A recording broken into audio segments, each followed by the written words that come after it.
cornflour,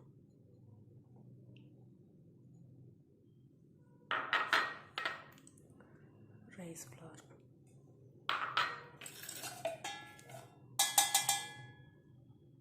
மஞ்சள்,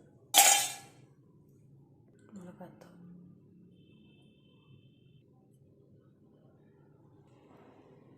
ஸ்குட் fry, இதுக்கு வந்து இஞ்சி பூண்டு பேஸ்ட்டு,